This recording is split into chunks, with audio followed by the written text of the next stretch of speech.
Hi, this is Dark Journalist. Today we welcome back best-selling author and Berkeley professor Peter Dale Scott. Now, Professor Scott coined the terms deep state, deep politics, and deep events. And now he's back with a new book, Dallas 63, the first deep state revolt against the White House. According to Professor Scott, beneath the orderly facade of American government lies a complex network linking Wall Street, a corrupt bureaucracy, and the military-industrial complex. Now, Professor Scott has made the term deep state a popular expression for describing a secret government. But do we really understand the implications of a secret system of power not beholden to the public will of the people? Let's get ready for class. Here we go. Professor Peter Dale Scott.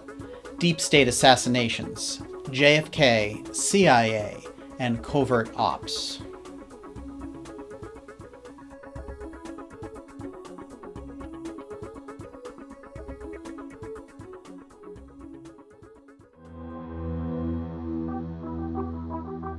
And that is the most important topic on earth, peace.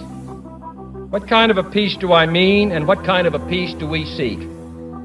Not a Pax Americana, enforced on the world by American weapons of war. I keep going back to the dimensions of this case, that the dimensions are huge and go so deeply into our society that it's been impossible to dislodge. It's a kind of cancer that is metastasized. That's why I talk about a dark force in this country that continues to affect us by major events that I call structural deep events.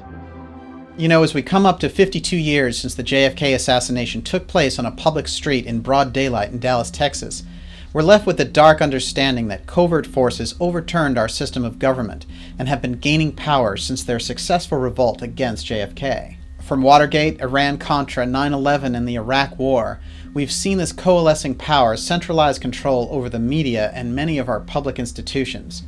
It's up to us to face the deep state and expose its hidden machinations. So let's go talk with Professor Peter Dale Scott.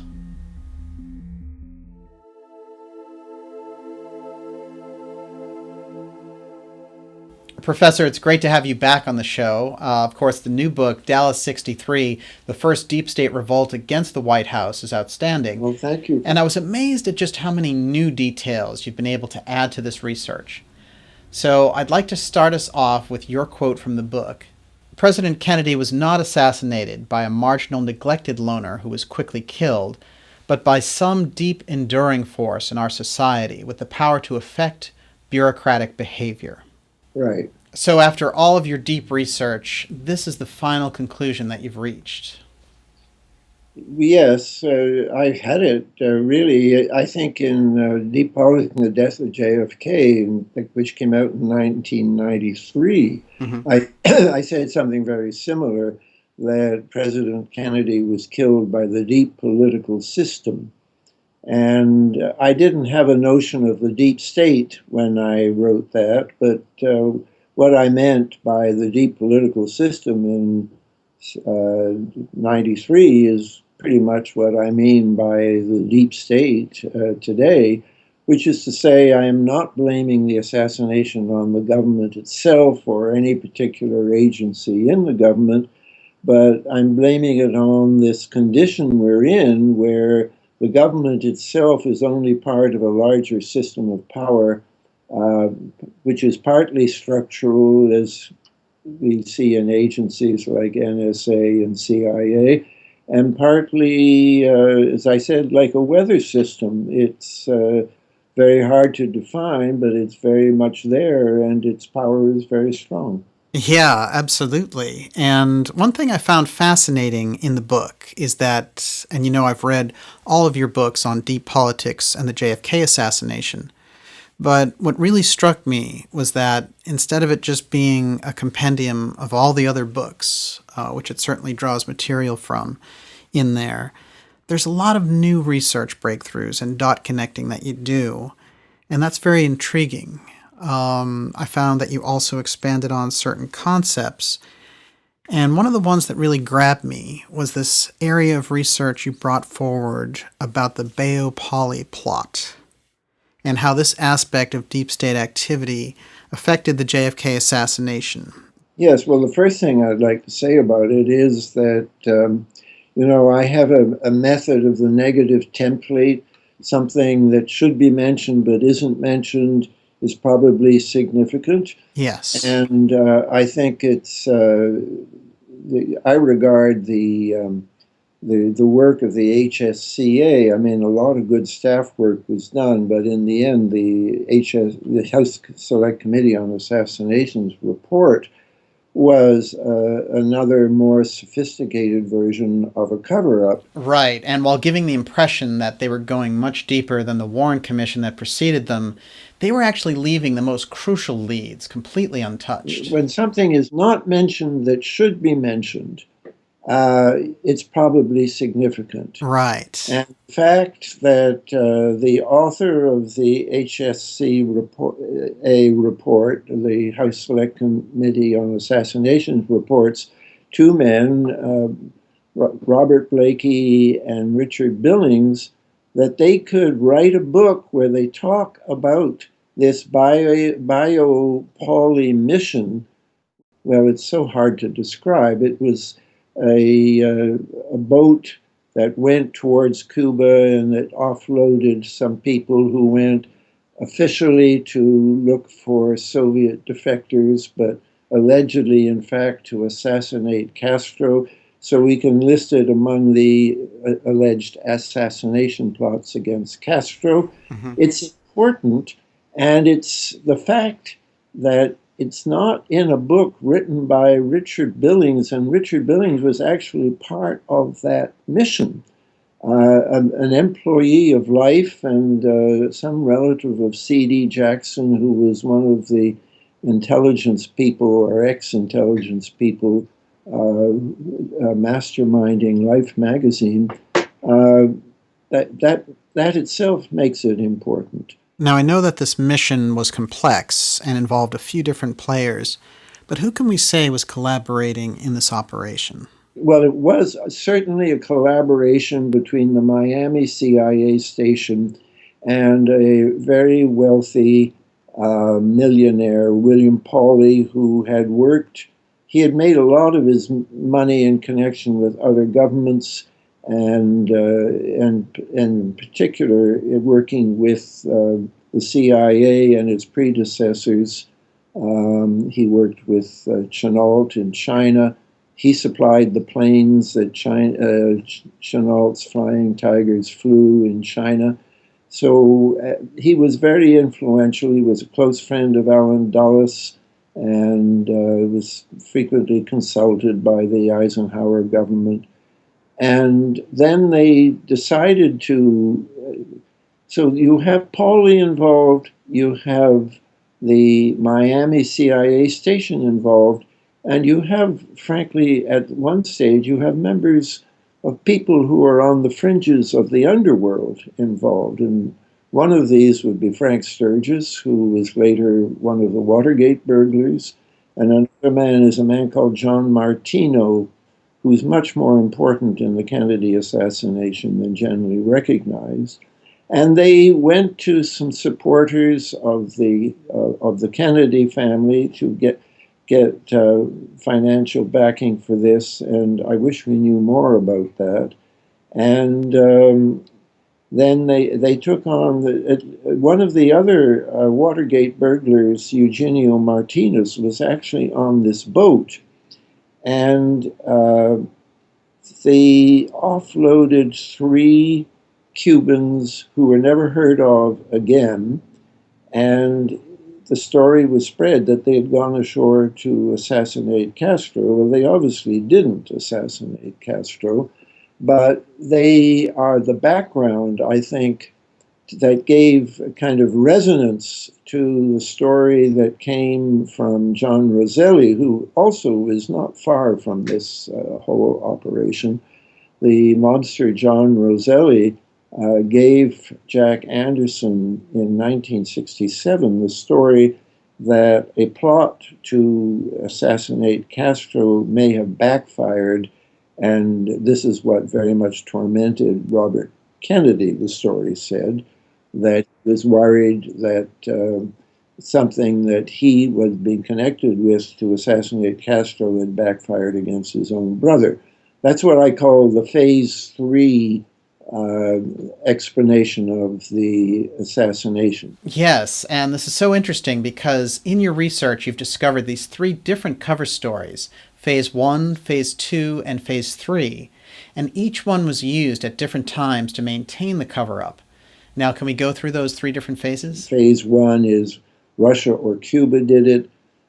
This is obviously a very dangerous story, and Johnson used that story to get Chief Justice Warren to head the Warren Commission and to come out with a less politically dangerous version, which is that the president was killed by a disgruntled loner, Lee Harvey Oswald. Both those versions were false.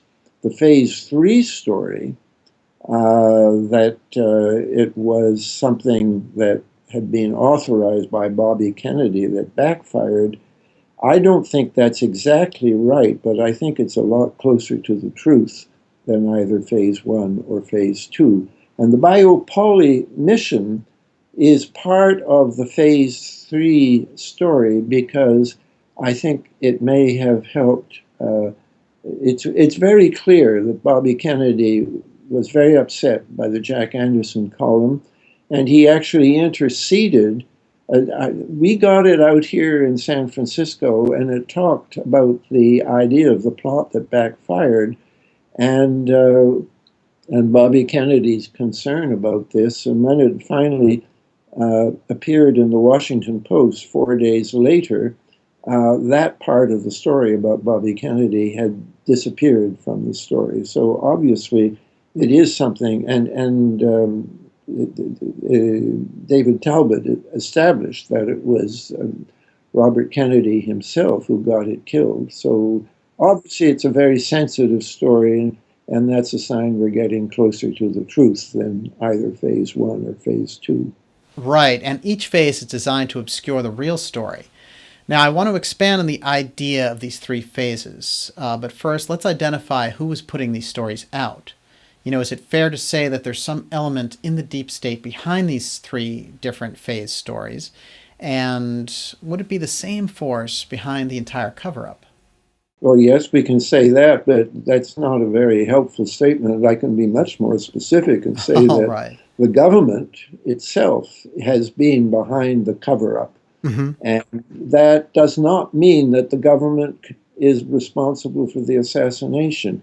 My understanding that a lot of the cover-up comes because the people who did plan the assassination, and probably, certainly included people inside the government, that they used, they piggybacked, I use the phrase in the book, they piggybacked the assassination on other operations which were authorized, both in the CIA and in the FBI. Right. And that's a good deal of the beginning of my book is about a CIA operation which was not an assassination operation at all, but was a search for a mole going on inside the counterintelligence part of the CIA. And it involved the name of Lee Harvey Oswald. I think it possibly involved Oswald himself, but I can't prove that. What is very demonstrable now that we have the Oswald, or a version of the Oswald CIA file, we can see that that file was being manipulated in the search for a mole, and so that the CIA didn't want anything to come out about Lee Harvey Oswald, so that connected Oswald to them. So they went along with the cover-up. And the FBI, I don't talk about it in the book so much. I've talked about it in an earlier book, Deep Politics and the Death of JFK. I think it's almost certain that Oswald was an FBI informant. That doesn't mean he was on the FBI payroll. They usually used cutout agencies. He was working for an agency that was reporting to the FBI. So they also didn't want the truth to come out. So that explains why the government would be involved in the cover-up. And the phase two version, I think, was the way to avoid war with Russia and Cuba.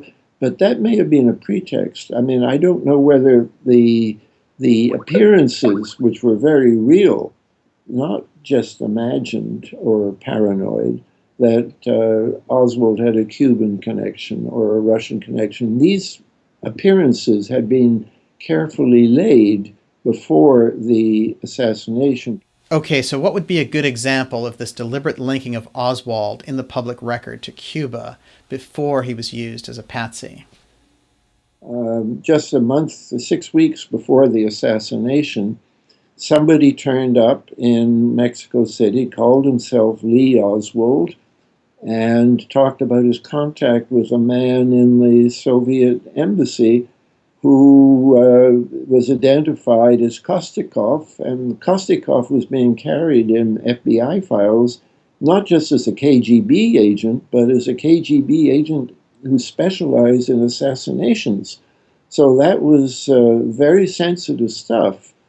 And who knows, if I had been in the government, which of course is an inconceivable, I was in the Canadian government, but That's right. I would not have lasted very long in the American government. But anybody would have said, well, we have to come up with any story that keeps Kostikov and the Soviet Union out of this because we know it's not true. So they come up with the idea, phase two, that Oswald is a lone nut. And a lot of people went along with the lone nut version because they didn't want to create World War III. Absolutely. Can we say then that this is the deep state, in essence, blackmailing the government? Elements in the deep state, yes, absolutely. Absolutely. It's exactly what it is. And phase three, the story that the Kennedys were somehow involved in this plot to assassinate Castro and that it blew back and ended up assassinating Kennedy, this also feels like a kind of blackmail. You Yeah. know, you described the journalist Jack Anderson saying it was a political H-bomb. Now, how could that be used to blackmail the Kennedys and members of the intelligence community? Well, first of all, let me, when I say phase three, it sounds as if chronologically it came later, possibly beginning with the Anderson story in 1967. But no, it's in there at the very beginning. And there's, we know that Robert Kennedy had a discussion with, he had his own personal Cuban go-between with the Cuban community. And again, I have to pause to think of his name. That's Harry Williams? Harry Ruiz Williams. Right. He's often called Harry Williams. It's actually a hyphenated name, Harry Ruiz Williams. Okay. And Bobby is supposed to have said, in the presence of Haynes Johnson, who was a Washington Post reporter, totally credible, that Bobby said, "One of your boys did it." Well, it's all very well to call them Harry Ruiz Williams boys, but what that meant was Cubans involved in operations that Bobby Kennedy was organizing with Harry Ruiz Williams independently of the CIA. And Bobby had seen McCone shortly. This is all the afternoon of November 22nd. The president's body has not yet returned. And Bobby now thinks, after having talked to McCone, that one of his boys did it. So he himself believes in the phase three version. That doesn't make Bobby responsible. It makes Bobby Kennedy the blackmailee. Yes. And explains that Bobby went along with the Warren report finding. Bobby's position was a very painful one, as well described by David Talbot in the book Brothers. And so it's a story which, as I say, explains the behavior. And I have quite a lot in my book about how down the years, Kennedy, and then after, of course, Bobby himself was then murdered in 68, but Kennedy people have taken part in the cover-up. That's very interesting. So why do Kennedy loyalists sometimes go along with this cover-up? Just because their operations had been, I suspect, spuriously. It would have been very easy to penetrate Bobby Kennedy's operation because they were not pros. They didn't have the kind of security checks that the CIA has. But when, we were talking a moment ago about Blakey was a very loyal Bobby Kennedy man. Actually, Blakey was in the Justice Department talking about going after organized crime figures that Bobby Kennedy was especially interested in. He's a Kennedy loyalist, and we've seen Kennedy loyalists involved in the cover-up, and we've also seen CIA loyalists involved in the cover-up. And what I don't like about the CIA, there's a book, it's actually quite a good book in a way, called Live by the Sword, written by a man called Gus Russo, who hangs out with CIA veterans, and they keep coming back to the Phase 1 version, that Cuba did it, Castro did it. And I don't believe that at all. Castro was not a fool. Exactly. And it would have been, I think that, Castro was on the point of entertaining very, very sensitive and initial contacts with the Kennedy administration. He was talking to one of those contacts at the time of the assassination.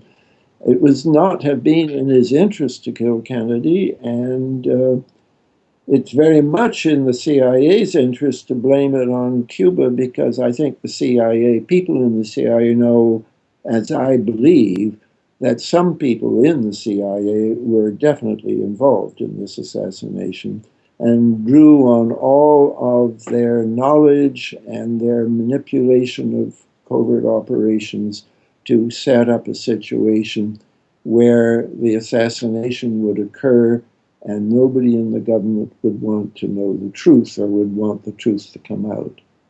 That is intriguing. It's such good timing that we're talking about this now, because just recently we're seeing all these mainstream news stories being floated out there about how there was a benign cover-up by the CIA on the JFK assassination, and it was because of Oswald's association with Cuba.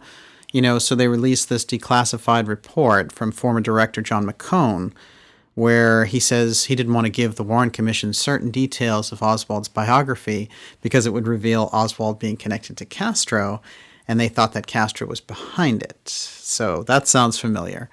I find this going back to Phase 1 all over again. It's the same story. There's nothing new there. But what I'm amazed at, really, is that even 50 years later, they're looking for a new spin on this that will get them off the hook. Well, it's actually, I certainly agree there is nothing new.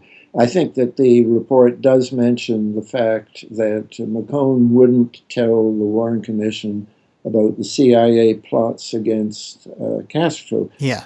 It's hard now to remember that in 1963, no one knew about those plots. Right. And in fact, the first news of those plots was really the Jack Anderson column and the huge furor that followed it, because Lyndon Johnson ordered an investigation, and the CIA Inspector General came up with a report, which you can read now. I did an introduction to it. It's published. And that's true, but doesn't begin to get to the real truth. Yes, the CIA suppressed the fact of these assassination plots against Castro, and they are relevant, but they suppressed a great deal more. And in fact, they gave, for example, the Warren Commission what they called Oswald's CIA file. It was one, the CIA had at least 2 and probably 3 or more files on Oswald, and they only gave one, and they gave a very bowdlerized version of the one that they gave, and they actually, in that file that they gave the Warren Commission, was a document which was forged. It's a technicality. It wasn't a serious forgery, but here they are. This is obstruction of justice. Definitely. And normally, people who do that sort of thing can go to jail. The CIA didn't have to go to jail because, first of all, no one detected the forgery until much later. And secondly, the CIA had an exemption from the Eisenhower era that if their people committed crimes, these crimes were not to be reported. The CIA really is, in a sense, above the law. I mean, they are charged by the charter. We call it the charter. The act, the National Security Act, which created the CIA in 1947, said that one of the CIA responsibilities is to protect its own operations. Well, that's what they've been doing, and all this massive cover-up is protecting one of their operations, so they can say they're legally justified to do that. Incredible. It's a real test of whether, in the end, every agency of the government and every individual in those agencies is governed by the rule of law or not. And I believe they should be, and I believe that we should still investigate. Well, I agree with you. And in a sense, you're putting these vital pieces of history back together for us. So we're correcting our vision, and we can see what really happened in these crucial events in our history. But when it comes to an official investigation, where would you start, Professor? We can begin with the cover-up because there were crimes committed in covering up. And I think I've said this for decades, but I'll go on saying it, that by beginning to investigate and getting to the truth of the cover-up, then we get a better sense on who was really responsible for the crime. Absolutely. And I like how when you've written about this over the years, you've consistently said that you're not interested so much in who actually was shooting on that day, but more what was the structure behind the crime that made it possible, and what were the goals of those who were behind it? Yes, from the very beginning, when I first came into this, which was around 1970, there were a lot of people studying Dealey Plaza and bullet angles and how many marksmen and so on. I felt from the very beginning you could name the marksman and you wouldn't still begin to understand what happened, because you knew from the dimensions of the cover-up that this is a crime that involved a lot of people, and it's the piggybacking that made it work, because you don't have a lot of people who do the piggybacking. You have a small group of very well-located people who can manipulate existing covert operations so that in the end it's a screen for hiring very professional assassins. Right, right. And it's very interesting how the covert forces are able to obscure their visibility by giving us frontmen like Oswald and his connections to obscure what's really operating here. So when people like Jack Ruby show up in the story, and of course he kills Oswald, we're left with a spectacle of characters and events that are a smokescreen for the real actors in the background. And yet there are some powerful clues to the forces behind President Kennedy's assassination in the figure of Jack Ruby. What can you tell me about Ruby and his unusual associations? The real glaring weakness of the Warren report was that they tried to present both these people as loners, essentially, or oddballs. And in the case of Ruby, this is it's flagrantly not true. Right. They tried to say that the report says that Ruby was not connected to organized crime, and the footnote refers you to a bunch of FBI interviews, and essentially they went to the top of the Chicago mob and said, was Ruby connected to the mob? And the top of the mob said no. And they used that as evidence that Ruby was not mob connected. Wow. But On the other hand, you have reports, not some of them actually in the 26 volumes of the Warren Commission, that Ruby, there were if a big drug deal was going to go through Dallas, that Ruby was the man you had to check with for it to go ahead. Ruby demonstrably, even in the records that the Warren Commission collected, had a very strong in with the Dallas police. He had connections with very high-level people in Dallas. I think a lot of it had to do with that he ran a strip club, and these girls who were strippers were also girls who were rented out to, I'm not going to name names here because I don't want to get sued for libel, and well, All right. most of them are now dead, but very rich people who like to have strippers at their private parties. So Ruby knew these people and worked with them. And there was actually an investigation of strip clubs and something called AGVA, which was a so-called union of these people, because it itself was penetrated by organized crime. And finally, one of the staffers on the Warren Commission did a lot of research into Ruby's phone calls and found that Ruby was talking to people who were in the Teamsters, and that one of the people that Ruby talked to just before the assassination had talked to somebody else who was one of the top assassins in the Chicago mob, even though he was now, by that time, relocated in Miami, in a Teamster local in Miami.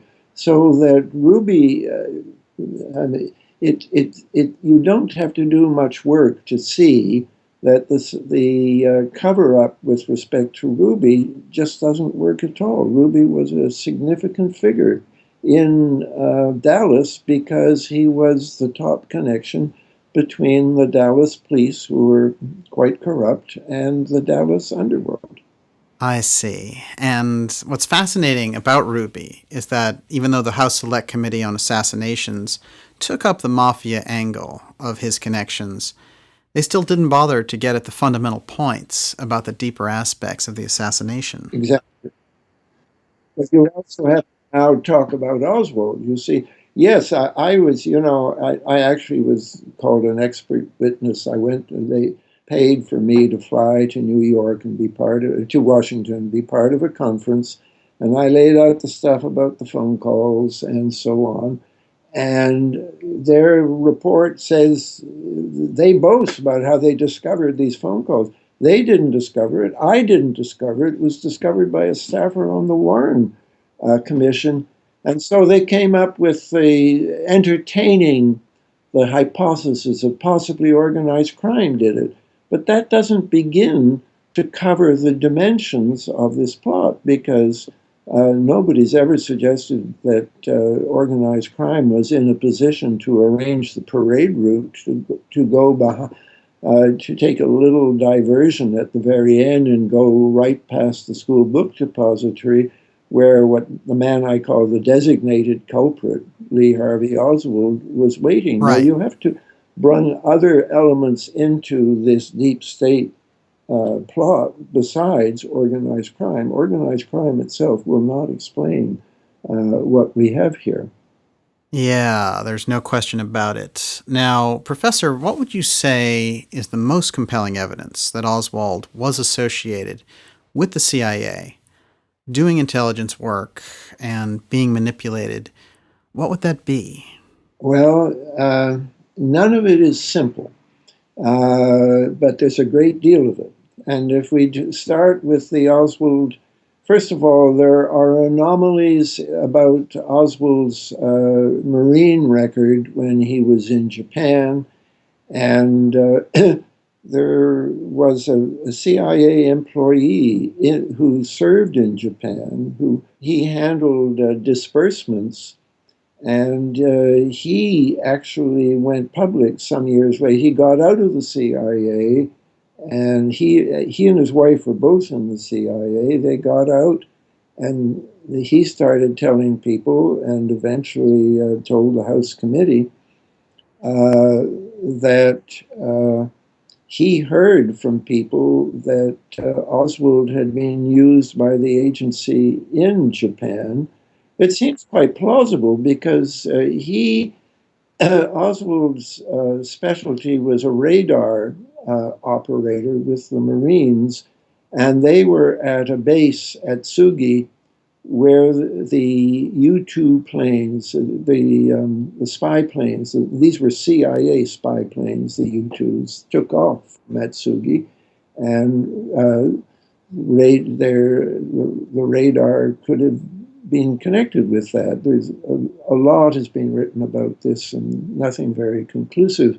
But this man Jim Wilcott, was I think, very brave to allege that he was certainly an ex-CIA employee, and whether he was right or wrong, it took a lot of guts to accuse, to say that Oswald had been part of some CIA operation there. His wife died quite quickly, and Jim didn't die, but I met him quite by accident, actually. I met him. And he said, look what the CIA did to me. His brain was addled, and he knew his brain was addled. Wow. And he felt that the CIA had done that to him. And I think that agencies, I've never really been frightened that the CIA would addle my brain or kill me, because I never took an oath to keep the CIA's secrets, but Jim had, and he knew he was breaking his oath. Did he explain to you how they addled his brain? No, quite frankly, his brain was too addled to be able to do that sort of thing. He was a functioning human, but just barely. Oh, that really is disturbing. Now, what other inconsistencies in Oswald's background do you find the most troubling? His defection to the Soviet Union does not add up. And the right wing got in on this, a lot of them very sincerely. There was a man called Otto Otepka in the State Department, who I did interview for the Canadian Broadcasting Corporation years ago. His job was to look for Soviet penetration of the US government from a State Department perspective. And he very much questioned the fact that Oswald, when he went to the Soviet Union, got in there in a matter of days. I mean, it usually took about 6 months to get a Soviet visa. And Oswald knew that there was a back door into the Soviet Union through Helsinki. How did he know that? He's supposed to be a dumb Marine who suddenly asks to leave the Marine so he can support his mother in Dallas, who's been injured. And I'm being serious here. The claim is that she's been, if you check it out, she's been injured by a falling box of candy, and Oswald is going to look after her. Well, that was a pretext for his leaving the Marines. Yeah. I shouldn't say leave the Marines. He ceased to be an active Marine and joined the Marine Reserves. So he was still, in a sense, a Marine when he went to the Soviet Union. And he applied for a passport.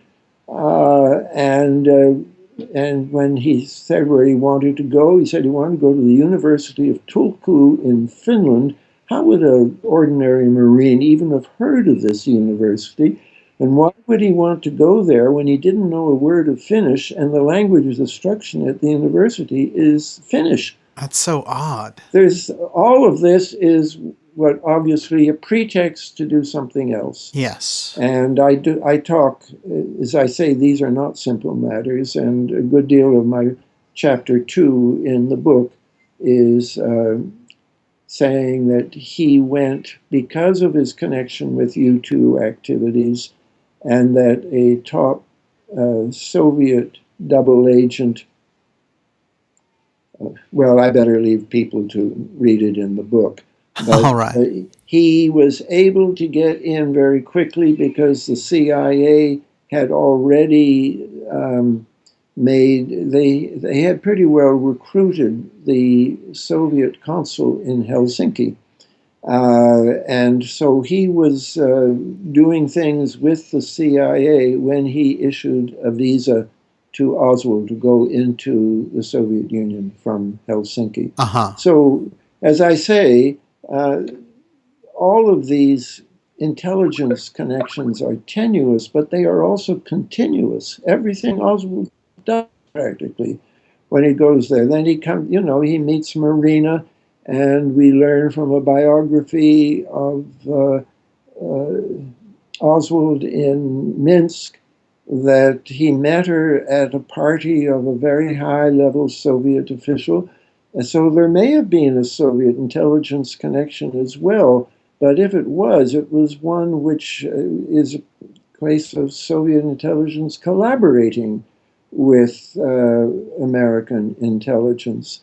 And from the very beginning, I thought that maybe that was the heart of this thing, that there were doves on both sides collaborating, and that was put to an end by killing Kennedy in '63, and 1 year later forcing the ouster of Khrushchev in Russia, in Moscow, in '64. Right. That those two ousters were somehow connected. I've never even written that because I can't begin to prove it, but when you ask a large question like that. Right, right. Well, I suppose this next one is kind of like that too. What is it about the JFK assassination that 52 years later it continues to cast a powerful shadow over America? I keep going back to the dimensions of this case, that the dimensions are huge and go so deeply into our society that it's been impossible to dislodge. It's a kind of cancer that is metastasized through our system, and therefore it's very difficult to extricate it at this stage. There's no doubt about it, and I really appreciate that you can take on these deep questions, each of which could form the basis for a whole lecture on their own, and that you're able to condense it down so we can understand it in segments. Now, I want to continue with Oswald for a moment. So, he comes back from Russia, and he lives in New Orleans the summer before the assassination. Right. And he starts doing things like going on local television and presenting himself as a Marxist.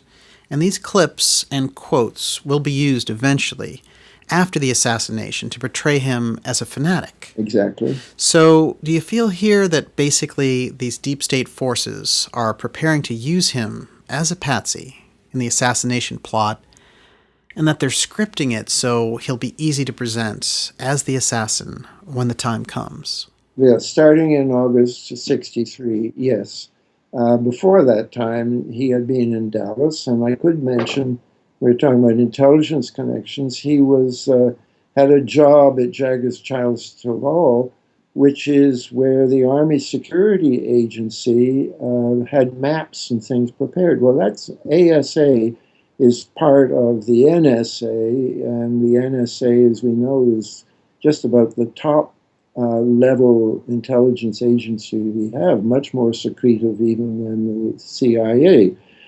So there's a kind of continuity there, but not part of the assassination story. But immediately he goes to New Orleans. Well, I shouldn't say immediately, but starting in August of '63, he becomes very political, and he's clearly playing some kind of double agent role, because on August the 5th, he goes to a right-wing Cuban exile group, anti-Castro group, and offers to help them using his. It's possibly even said that he offered to kill Castro. That's not clear, But what is not disputed is that he offered his skills that he learned in the Marines about demolition. So he's volunteering as an anti-Castro agent. And then 4 days later, he's distributing pro-Castro literature. Huh. So whatever you say about him, you have to say there's more than meets the eye. He's playing one role on one day and the opposite role 4 days later. And all of this stuff ends up with him getting into a somewhat staged fight with the Cuban, the anti-Castro Cuban from the DRE that he had met 4 days later. They get arrested, they go to court, and the DRA Cuban is let off, and Oswald is arrested. He's convicted, and the next thing he does is he says, "I want to talk to the FBI," and so an FBI agent comes to see him, and then finally he's bailed out by somebody, a man called Bruno, who's part of the political machine in New Orleans. So all of this is just replete with extra dimensionality. Amazing. But this should have created a very intense interest in Oswald. After all, he had been in the Soviet Union, and now he's doing these things. It's certainly not irrelevant that the FBI had a program, a COINTEL program against the Fair Play for Cuba Committee, which Oswald had announced. He created a chapter and made himself a member of a chapter in New Orleans. And the CIA also had such a program. So these things, I think, what he was doing would have fitted into an authorized programs against the FPCC. But you cannot explain that the reports that come out to the FBI and to the CIA aren't talking about what he did. They're talking about, again, it's detailed, but the most conspicuous of all is that then after this, he goes to Mexico City, and then a telegram comes back from the CIA station in Mexico City saying that someone called Lee Oswald talked about having spoken to someone in the Soviet embassy, and the man he spoke to said, "Oh, that was Kostikov." And the CIA sends a cable about this to the FBI and doesn't mention Kostikov. Unbelievable. I mean, this is... Yeah. They don't mention Kostikov. If they don't mention Kostikov, it's because something is going on here. Yeah. And then something that anybody can see is very strange. The FBI on the same day, Oswald has been on the watch list ever since he came back from the Soviet Union, meaning that you've got to report on anything he does. That same day, they took him off the watch list. Wow. So this is, to me, is the decisive proof that he is the designated culprit. They want him off the watch list because they don't want people in Dallas to pick him up. Because if they picked him up or even surveilled him, he wouldn't be able to play the role of designated culprit. And by the way, if I may, yes, I really got onto this, and I think I mentioned at the end of the book, something very similar happens with at least two of the designated culprits in 9/11. The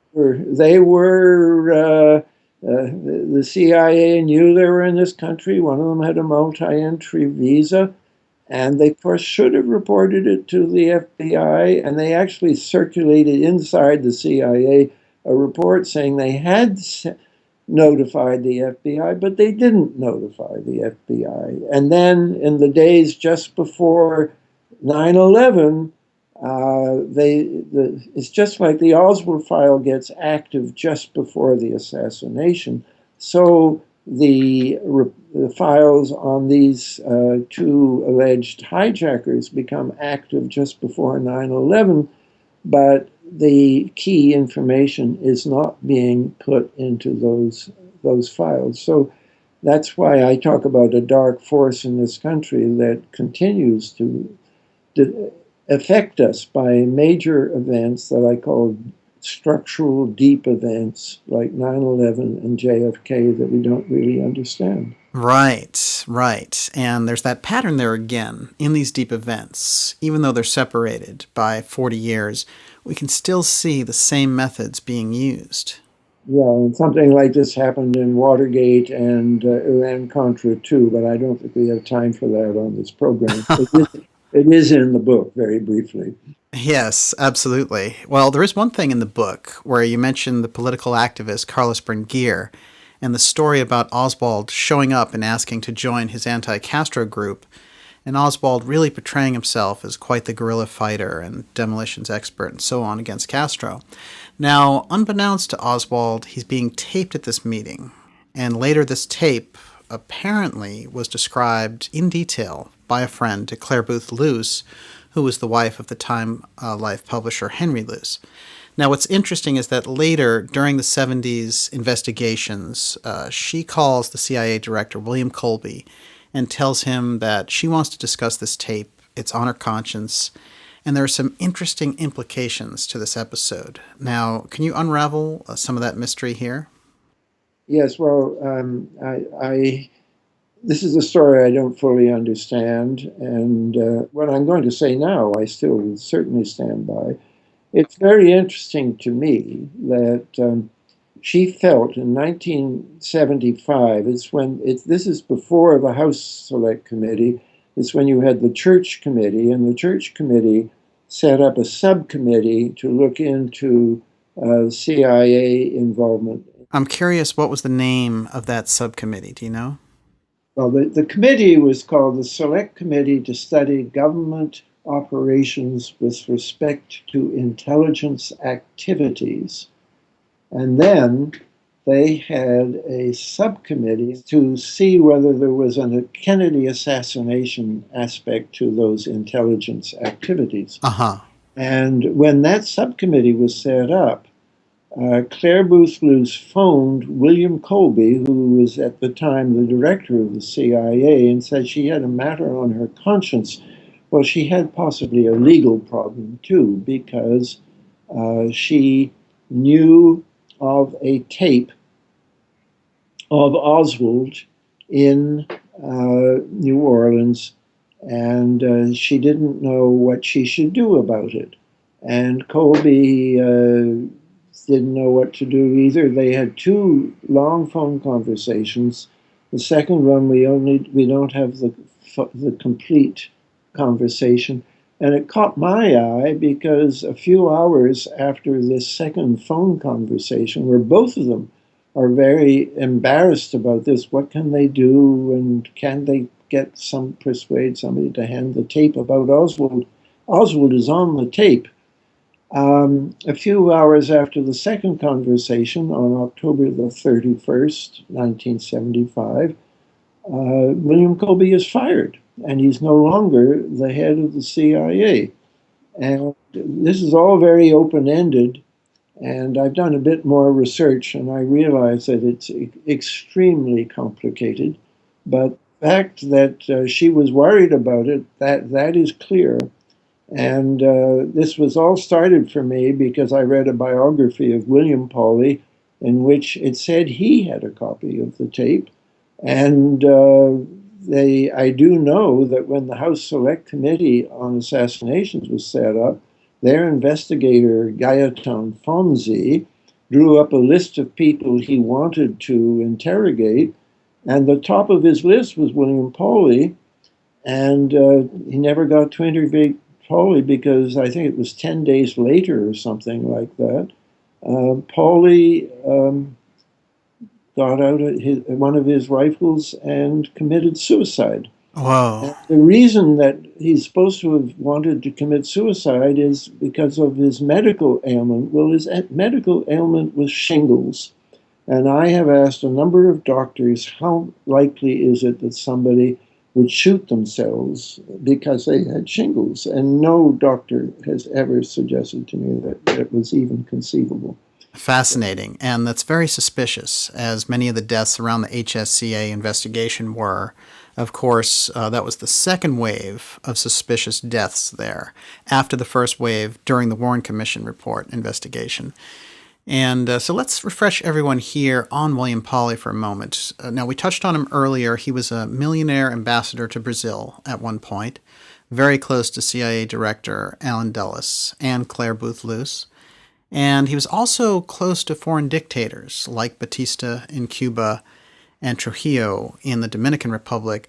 So he has these deep, deep connections. Its real connection goes back to the Roosevelt era, and when Roosevelt wanted to help Chiang Kai-shek in China, the government arranged for General Chennault to leave the Air Force and have a group of volunteer fighters, and arranged for William Pauly to send them planes.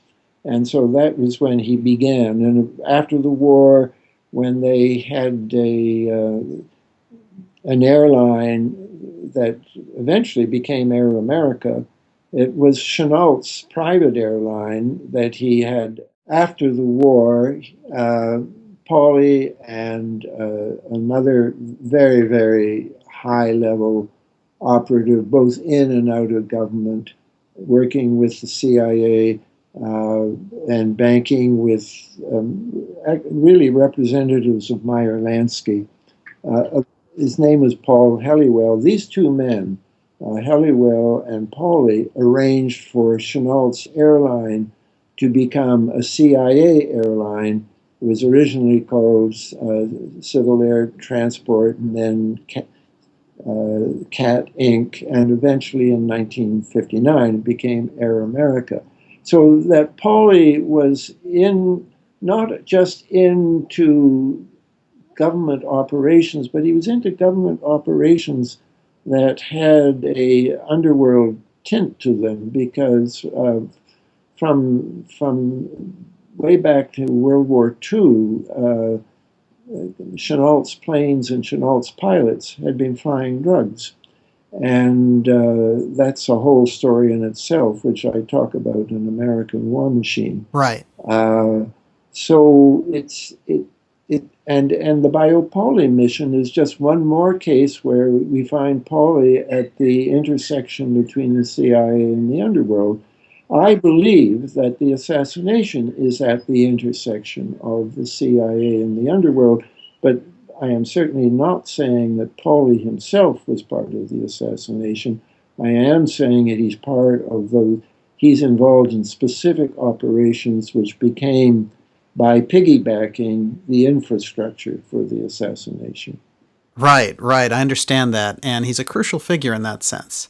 I suppose he's a very good example of someone who has this public persona of government contacts and wealth and status, but there are these deep state connections all around him, and even his presence in the Dominican Republic is intriguing. He was a consultant.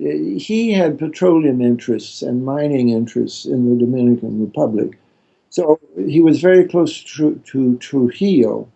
And I do, in my book, talk about how Trujillo had protection in the U.S. government, because there was a professor at one of the universities in New York who was a refugee from the Dominican Republic and was attacking the killings and the rapings, and there's even a snuff film that's supposed to have been made by Trujillo. Wow. And this man was murdered in the streets of New York.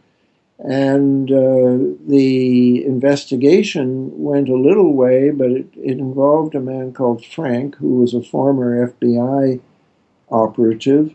So there was an assassination that involved Trujillo. Wow, it's amazing how protected some of these dictators can be here.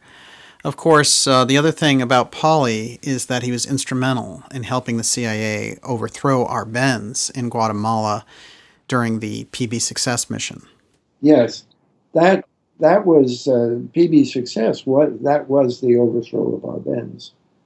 Yes, and I do talk about that. Yes, he supplied. I remember what he did. Um, I do talk about that in my book, and the fact that they they were under budgeted, and he supplied what was it, the plane that leafleted or something like that. He was a crucial part of that operation, but that wasn't an assassination operation. That was an overthrow of government operation. Yes, and I think, as you've pointed out, Pauly was savvy enough to keep himself just outside of action like that. But he is a fascinating study in deep state connections, and it's great you included him here. Well, I think Pauly is the only individual in my book who gets a whole chapter. Right, and you've tracked back this very close relationship that he had with Clare Boothe Luce. What can you tell me about the two of them? Well, first of all, they were politically very close. They were supporters of Goldwater and then supporters of Nixon, and then turned against Nixon because he got so involved in détente. Right. Politically, they followed very similar paths. And then they became co-conspirators in that they worked with this extreme group, the anti-Castro Cuban group we've been talking about, the DRE, or the Directorio Revolucionario Estudiantil, the Student Revolutionary Directorate, and they both put up money to fund boats that would go in and not just attack Cuba, but try to assassinate Castro. The so-called Blanquita raid in 19, let me get the date right here, I guess it was 62, perhaps 60, I think it was August 25th, 62. They shot up a Cuban resort, but they thought that Castro was there. They were hoping that they would. I mean, it was a pretty pathetic way to sort of machine gun from the shore and hope you're going to kill Castro. They certainly managed to kill innocent people, so they're murderers, and there was no penalty for that because that's the sort of thing we tolerated in this country. And the CIA had a very special relationship with the DRE. They were funding the DRE, but explicitly only for educational activities, which meant propaganda.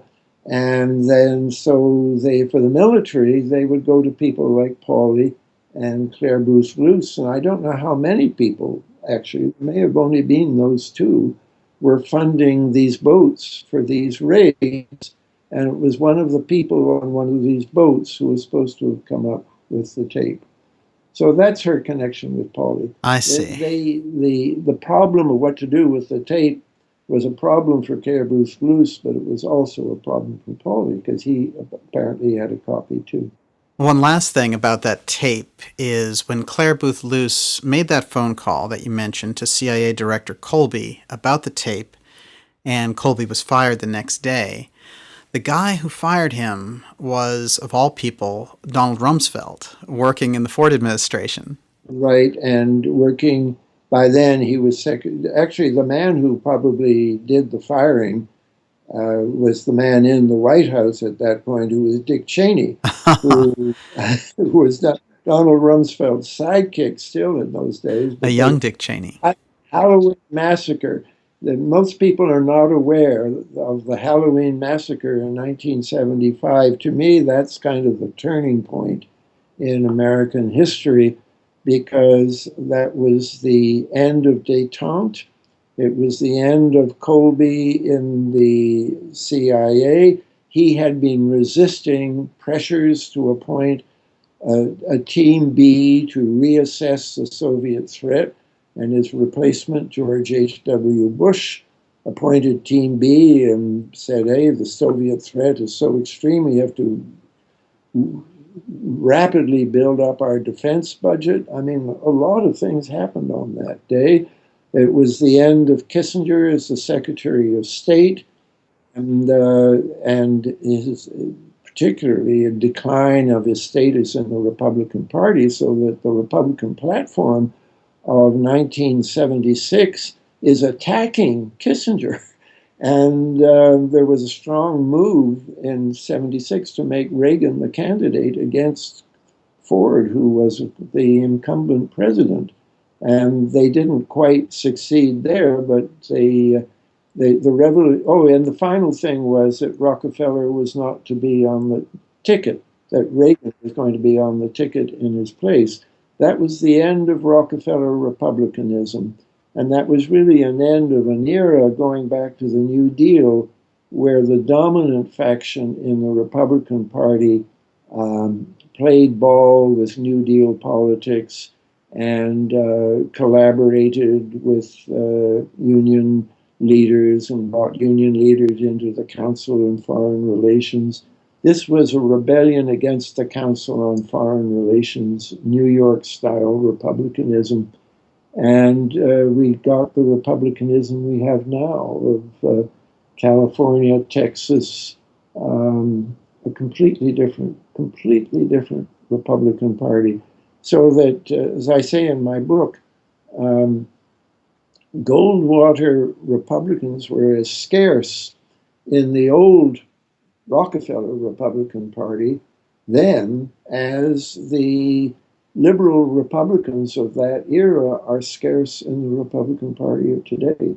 That has been one of the real revolutions. And it's very relevant to what I'm talking about, a revolution behind the scenes in America, of which the first state is a series of deep state revolts, successful revolts, of which the first was the assassination of Kennedy. Well, there's no question that the removal of President Kennedy set the tone for the out-of-control surveillance state that we're witnessing now in America. So when we come back, some new details that have emerged in Professor Scott's research regarding the assassination and its cover-up. We're going deep now into that deep state. So stay with us. Dark Journalist goes deep. My question is, what are you seeing now? What are the conditions like on the ground in real America? The top guests you want to hear, like investigative reporter Linda Moulton Howe. Audiences are getting it. They are bypassing the government suppression. Financial expert Catherine Austin Fitz. So there's a lot going on underneath the ground and a lot going on, in the skies. And whatever it is, it's very expensive. Scholar Joseph P. Farrell. If you don't consider the black budget, if you don't consider this hidden system of finance, then you're missing over half of the financial picture. Historian Richard Dolan. I hope listeners realize that this is not a run-of-the-mill interview that I did. Dark Journalist goes deep. The most crucial topics: the breakaway civilization, black budget and covert warfare, hidden information, secret finance, UFOs, the alien reality, the best interviews, the real story. Visit darkjournalist.com. Sign up for our free newsletter to stay updated on the latest shows. Support Dark Journalist by visiting our Contribute page. Help us deliver cutting-edge truth to you. Join us on Facebook and Twitter. Dark Journalist. The truth is never easy. We need dark journalists, so just keep doing what you're doing.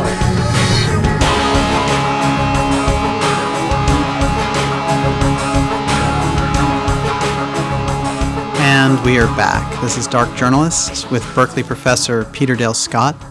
Professor Scott is the author of many influential books, including American War Machine, American Deep State, Deep Politics and the Death of JFK.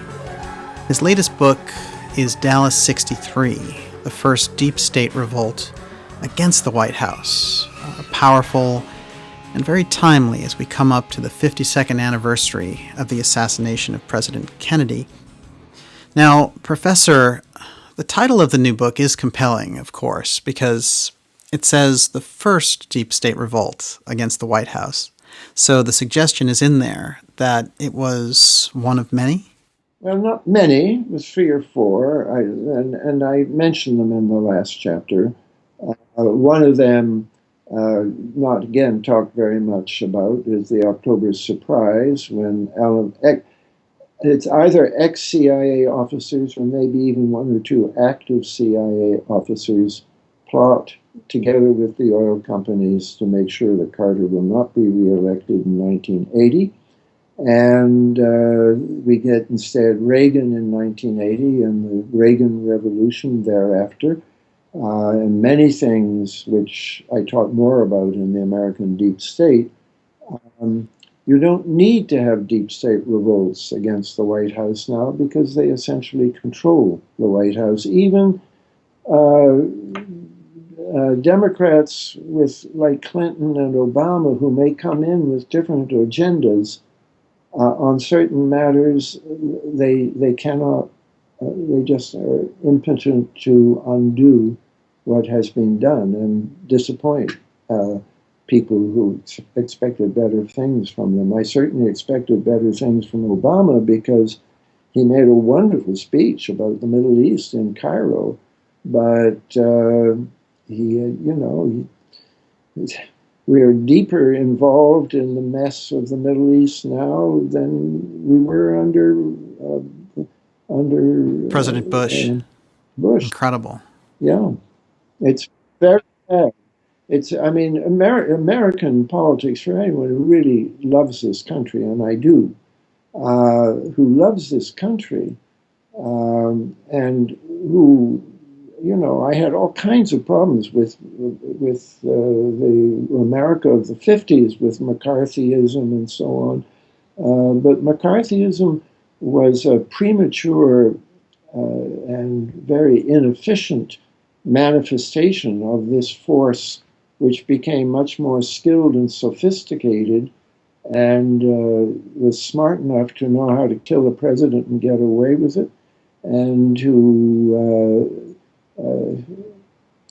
plot with an enemy country, plot with Iran to frustrate the efforts of a sitting president to bring back hostages from Tehran in 1979. That's what the October surprise was all about. This is tragic. This is something has gone terribly, terribly wrong with American politics. And I think almost every American would agree with that. The trouble is we don't agree on what it is that has gone wrong.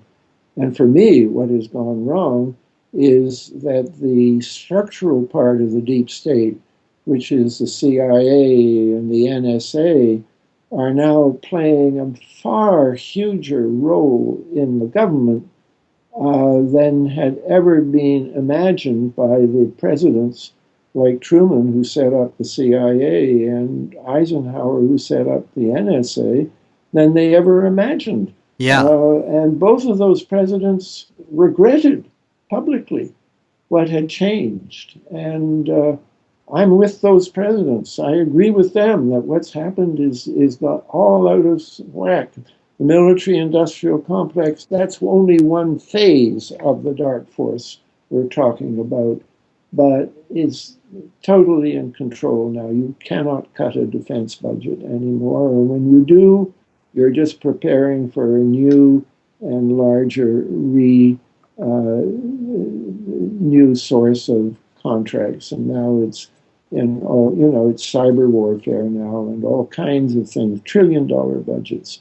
Privatization of intelligence, so that we have private intelligence agencies now doing surveillance on people like me for profit, which means that they have a stake in faking the intelligence.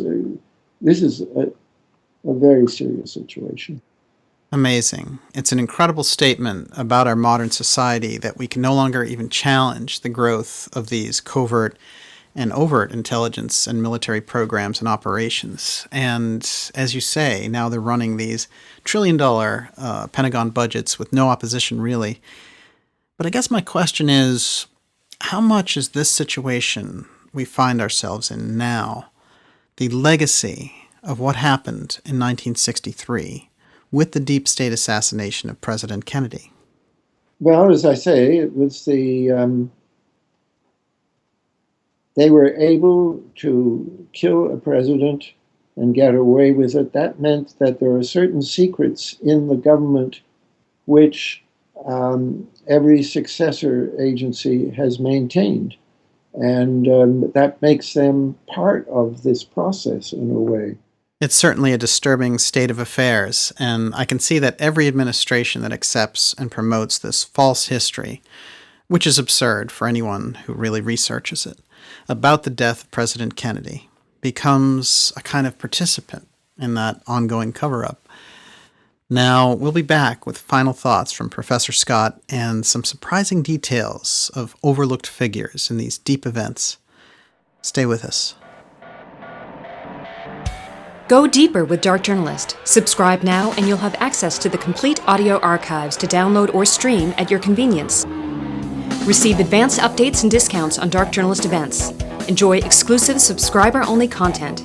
Go deeper with Dark Journalist. Visit darkjournalist.com and subscribe now for a special autumn discount available for just $39 for 1 full year. Dark Journalist. The truth is never easy. Final round here with Professor Peter Dale Scott and his new book, Dallas 63, The First Deep State Revolt Against the White House. Now, Professor, what is really powerful in our talk today is that it rounds out so much that's in the book about the legacy of this deep event some 50 years later. So let's just touch on some powerful deep state players in the JFK assassination here. So first off, what can you tell us about John Martino? John Martino is of interest to me. First of all, he's part of the Bio-Pauli plot. And secondly, he's one of the first people, before Jack Anderson in 1967, John Martino was talking about, he was attacking the CIA for working with Cubans to set up a post-Castro government that he didn't like. He's on the side of the sugar interests and the casino operators who want to get their old status back. And even right-wingers in the CIA, like Howard Hunt, did not want to go back to the Batista era of the casinos. That's what Pauli wanted. Pauli's favorite Cuban was somebody who had been very big in the Batista regime. And Martino is part of that. Now, it is true that Martino, at the end of his life, talked about what he knew about the assassination and so on. And that was picked up by a journalist who I had dealings with. I've decided, we have a number of people. To me, John Martino is like David Phillips and Howard Hunt. What they all have in common is they all had CIA connections. And they all, as they were dying, sort of involved themselves in the plot in a way that I think draws our eyes away from what really happened. And I want to say about Phillips and Hunt that both of their specialties was propaganda. Yes. So when they're dying and Hunt tells all this stuff to his son, St. John Hunt, you have to remember it's being told by a propaganda artist. So I don't take that sort of thing too seriously, unfortunately. Aha. So you see Hunt's LBJ as the mastermind story as a piece of CIA fiction. Right. Yeah. My first rule for anything that I want to go with, it has to be corroborated. Right. And you could argue in a vague way that some of what Phillips said is corroborated by some of what Hunt says. But Martino, I think, is way out there. I don't think it's really corroborated.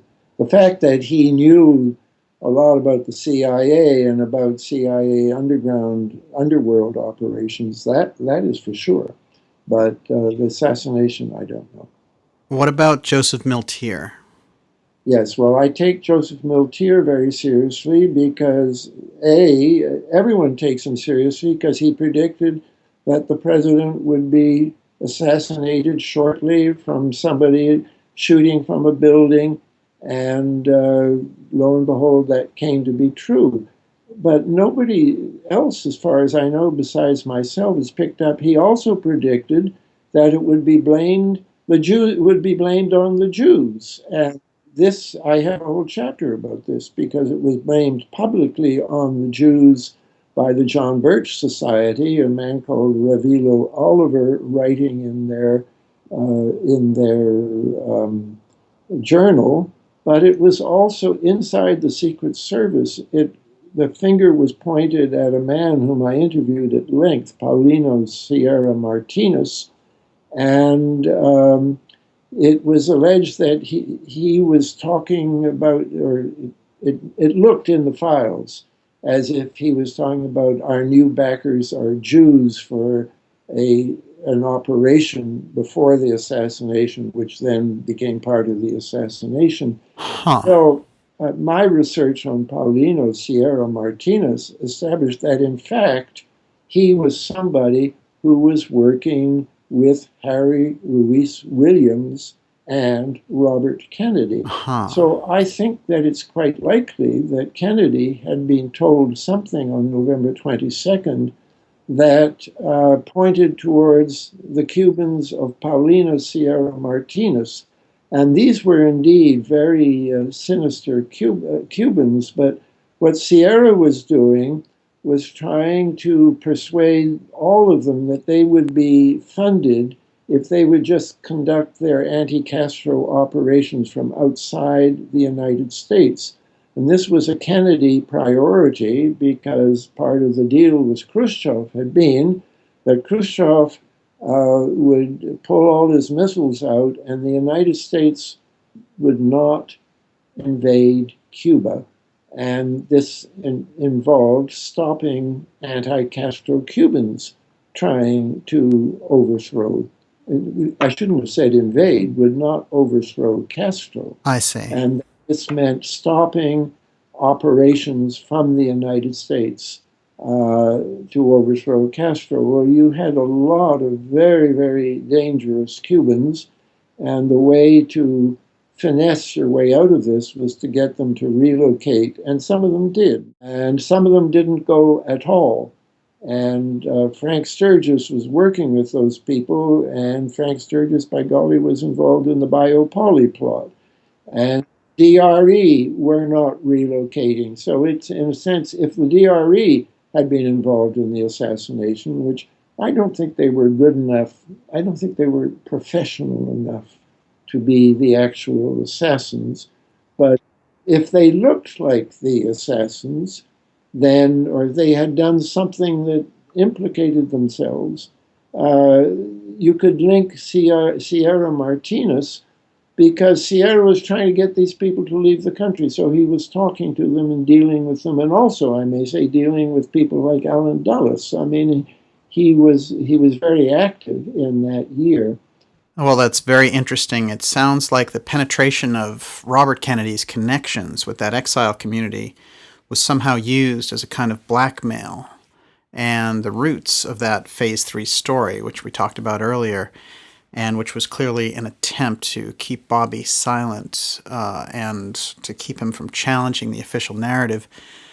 But what about the, where we started on this question of Miltier making these predictions? I think your question was about Miltier, and when Miltier said it will be blamed on the Jews, it's not just, it's not surprising that the John Birch Society would do this, because he himself was a Bircher, or maybe a bit to the right of the Bircher, but he moved the Birchers.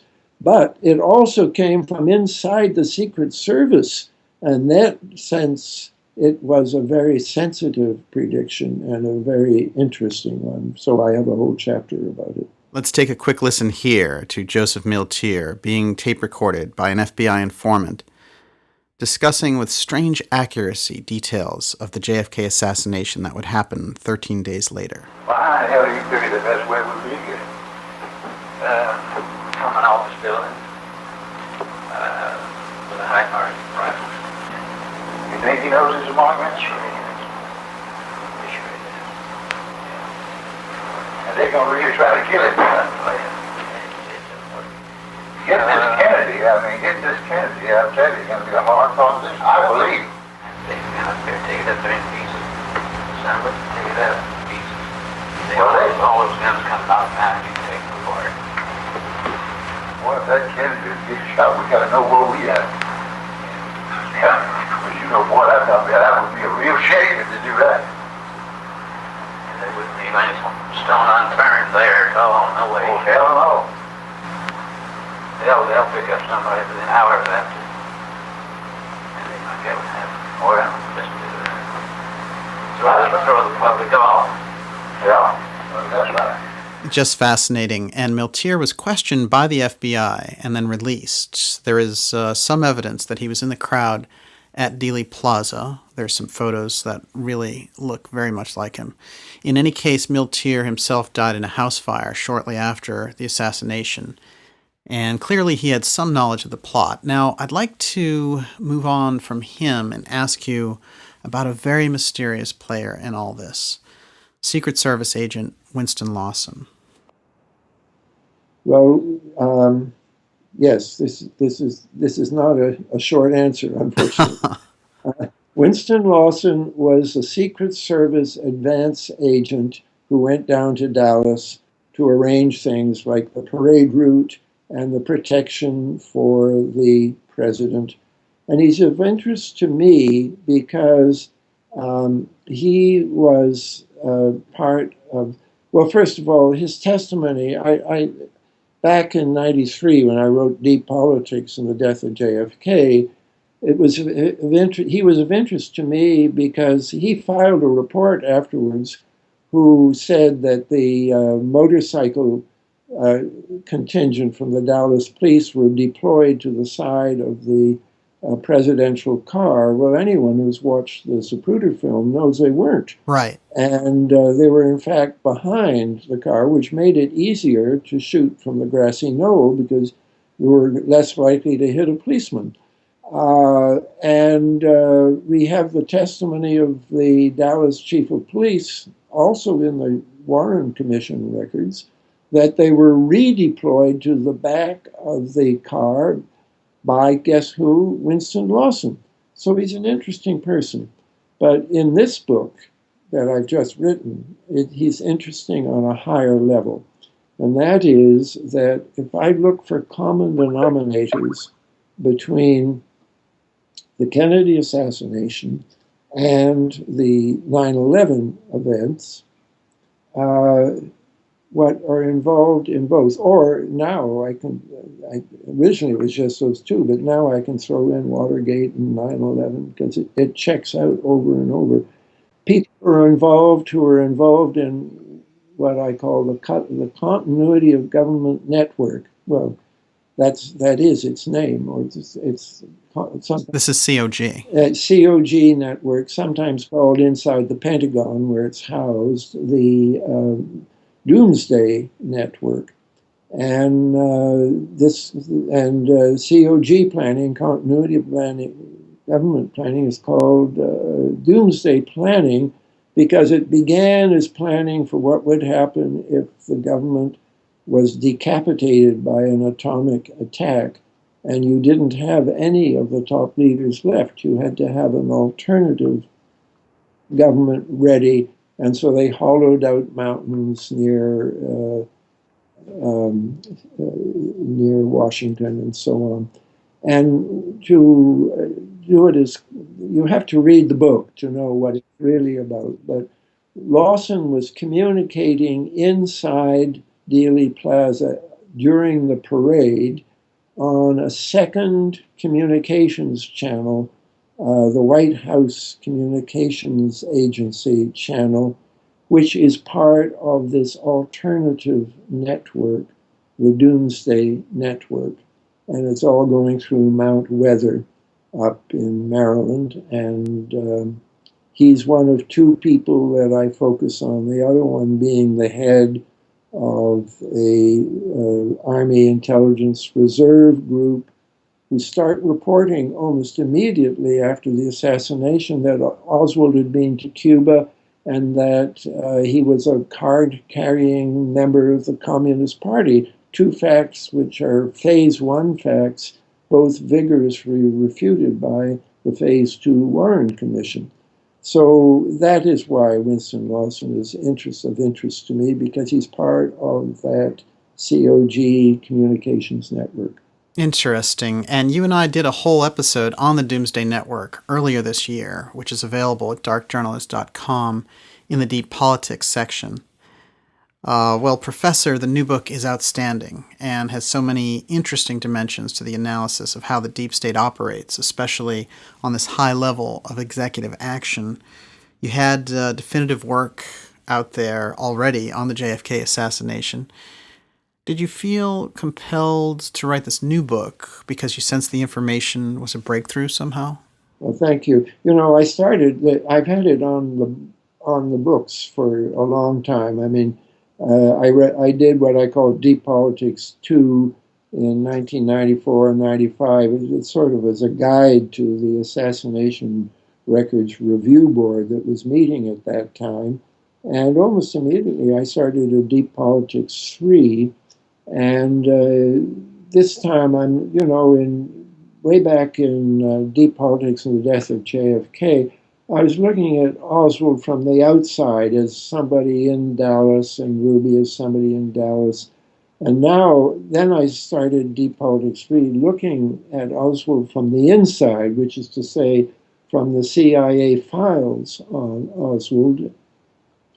And all of that's very detailed and picky at the beginning of the book, but it leads right through the connections that you were giving, like people like Miltier, into the larger forces at work in Kennedy's era. There was a deep state. I call it a dyadic deep state because there's real contention between people who want a hegemonic United States that will take out the Soviet Union, destroy it, versus the détente or coexistence people who say, no, we have to live with it, work through the United Nations. And then at the end, I'm talking mostly just about the deep forces. So it starts very small and ends rather huge. Right. I wish I could say that if you read it all, you know who killed Kennedy. That is not what you're going to learn, but I hope you will learn things of interest. Right. Well, that's an understatement. But we can see the outline of the deep state operating in the background in this book. So we're getting a glimpse of the most powerful hidden political forces in your work. And in this book especially. I highly recommend it. And the ebook is out now with the print edition to follow. I have to mention here that I do find the term deep state being used more and more in mainstream and alternative journalism. So that's a sign that your work is really penetrating these different levels as people are discovering more and more what it's all about. Yeah, I've noticed that too. In fact, I think it was 2000, a couple of years ago, the New York Times had a list of the memes of the year, the new things that people were talking about. One of them was the deep state. And excellent. So I got kind of a gratification from that. Definitely. And I think we're seeing more recognition of your original ideas and research now on a regular basis. That's correct. So the new book is Dallas 63, the first deep state revolt against the White House. Just a fascinating study of the forces behind the JFK assassination and the deep state we're all facing in America now. Thank you for spending time with us, Professor. Yeah, well, thank you for giving me a chance to talk about it. That's great. Have a great afternoon over there. Okay, thank you. Okay, we'll talk soon. Bye-bye. Thank you for joining me for this powerful episode with Professor Peter Dale Scott on deep state assassinations, JFK, CIA, and covert ops. You can find more special reports, interviews, and documentaries at www.darkjournalist.com. You can also subscribe here to our YouTube channel for the latest videos. See you soon.